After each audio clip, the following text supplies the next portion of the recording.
Hello, friends. Let's discuss the book Ignited Minds today. Yes, it's a very, very famous book and it is written by Dr. APJ Abdul Kalam. इस video में हम सिर्फ ये छोटी छोटी कहानियां discuss करते हैं जिनसे उनकी क्वालिटीज के बारे में हमें पता चलता है. Okay, so the first thing which amazed me was, that he has dedicated this book to a small girl जिसका नाम था स्नेहल ठक्कर. तो आनंदालय एक हाई स्कूल है वहाँ पे अब्दुल कलाम सर गए and he was interacting with the students and he asked a question कि who is our greatest enemy, हमारा सबसे बड़ा दुश्मन कौन है. And this girl gave a brilliant answer and she said कि हमारा सबसे बड़ा दुश्मन है गरीबी. Poverty is our greatest enemy. And but look at the magnanimity of this person. He dedicated this book to this small girl. Second incident which I should mention, I feel, is he was traveling from Ranchi to Bokaro, and it so happened that the helicopter in which he was traveling was crashed. तो इतना बड़ा incident हो गया and VVIP travelling in that helicopter, कितना हल्ला much जाता था अपने यहाँ, राइट. बट ऐसा कुछ नहीं हुआ एंड पायलट्स की तो हालत ही खराब हो जाती थी. लेकिन अब्दुल कलाम सर ने पता है क्या किया, he held the hands of the pilots and he said कि फ्लाइंग मशीन्स के साथ ऐसा होता है and it is just that you have to deal with this situation courageously. So look at the understanding he had about people, and he did not blame the pilots. He was not angry. He was actually unfazed by the incident, right? And the second point which I like to mention here is कि उन्होंने कोई भी उनकी appointment cancel नहीं की या फिर postpone भी नहीं की. इतना बड़ा इंसिडेंट हो गया लेकिन उन्होंने कुछ भी पोस्टपोन नहीं किया. He went along with the schedule. Bokaro में उनका जो स्केड्यूल था कि भाई स्टूडेंट्स के साथ उनका इंटरेक्शन था, उनकी स्पीच थी, तो ही continued with that. That is amazing. Look at the commitment he had, the sincerity and commitment, really amazing. तीसरी बात जो मैं बताना चाहती हूँ कि एक बार ऐसा हुआ कि उनको पूछा गया कि महाभारत के इतने सारे कैरेक्टर्स हैं, उनमें से सबसे अच्छा कौन लगता है आपको, which is the best one according to you. And you know what he said, he said that he likes Vidur. और क्यों, why विदुर? तो उन्होंने बोला कि because Vidur had the courage, he had the grit to stand against wrongdoings or to stand for dharma मतलब righteousness. Yes, and it was true.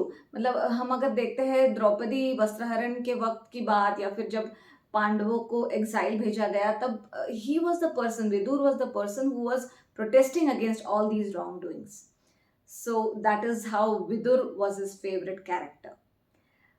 एक incident उन्होंने ये बताया था, मतलब उनके कॉलेज डेज के बारे में उन्होंने बताया है कि when he was in MIT, he was studying aeronautical engineering, and there were 7 people. They were given one project and they had to complete it in 3 months time. लेकिन ऐसे वो डिले होता गया and it was really looking कि ये complete नहीं होगा, ऐसे टाइप का लग रहा था.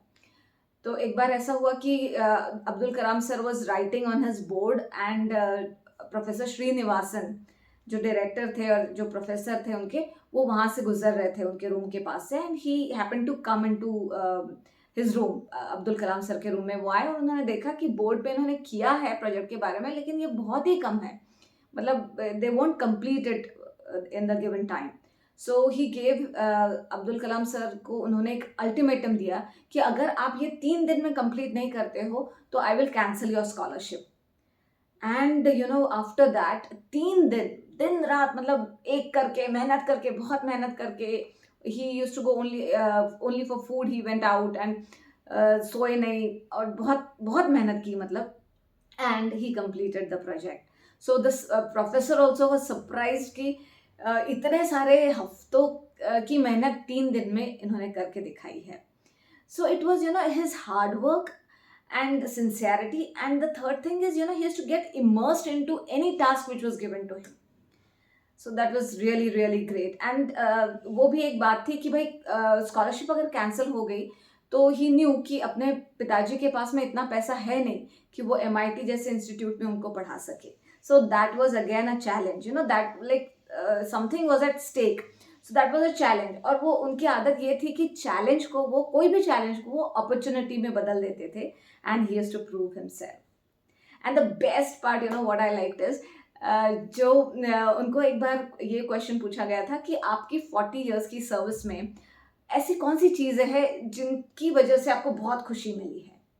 So you know what he said कि जब मैं केआर स्टेंट लगाए हुए हार्ट पेशेंट्स से मिलता हूँ, या फिर FRO calipers, light weight calipers लगाए हुए हैंडीकैप बच्चों से मिलता हूँ, और जब वो ये बोलते हैं कि मेरी सफरिंग बहुत कम हुई है, मेरी तकलीफ बहुत कम हुई है, वो कैलिपर्स की वजह से बोलो या वो स्टेंट्स की वजह से, तब मुझे बहुत खुशी मिलती है.